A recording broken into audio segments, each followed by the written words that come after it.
कथा के प्रेमी सज्जनों बताया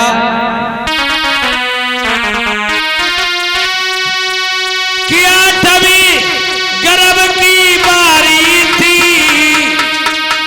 और कंस के यहाँ तैयारी थी और राजा था पहरेदारी में।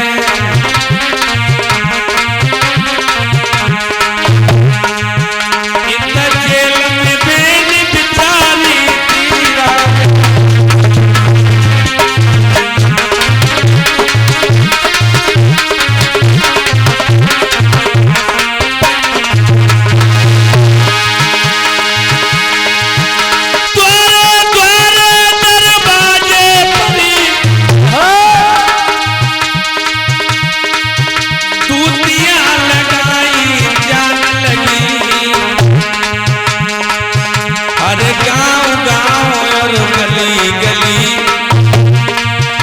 चौकियां बनाई जान लगी।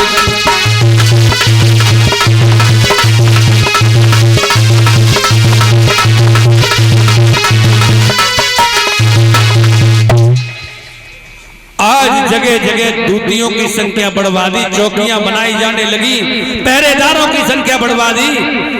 इधर वसुदेव और देवकी जेल खाने में पड़े पड़े रो रहे हैं, भगवान को याद कर रहे हैं। कथा के प्रेमी सज्जनों भगवान को याद कर रहे हैं। इधर देवकी के प्रसव का 9वां महीना चल रहा था। देवकी के प्रसव की पीड़ाएं प्रारंभ हो चुकी थी। कथा के प्रेमी सज्जनों इधर देवकी प्रसव की पीड़ाओं से चिल्ला रही थी, उधर इतने में ही जेल की एक चमकी उठी दीवार, दुखियन के दुख हरन को प्रभु आए जग आधार। आज भगवान नारायण दीवार पर प्रकट हो गए और भगवान ने कह दिया, भैया लीला करने का समय नहीं, लीला करने का मौका दो, बस इतना कहना मेरा है, हमको गोकुल में पहुंचा दो।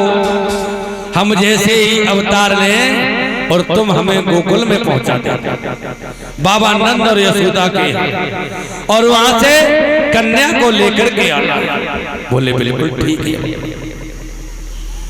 इतना कहा, इतना कहते ही तैयार हुए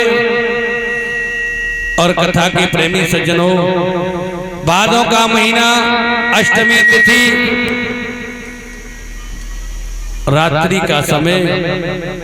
उस समय भगवान मुरली मनोहर एक बालक का रूप धारण करके मैया के पास लेट गए।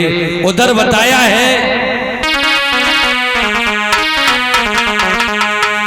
कि जेल के वो पहरेदारों परे और बेहोशी आती जाती है।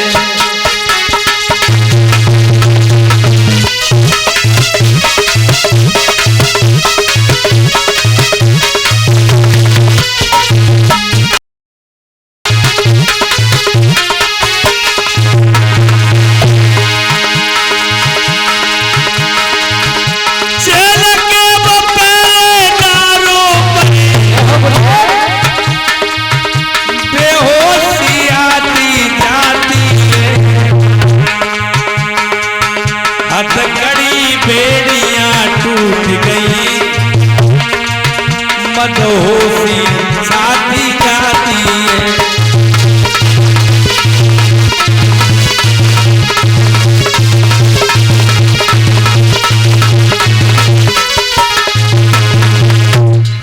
आज भैया जेल के पहरेदार सो गए, हाथों में हथकड़ी से पैरों की बेड़ियां टूट गईं और पहरेदार सो गए, जेल के दरवाजे खुल गए। तब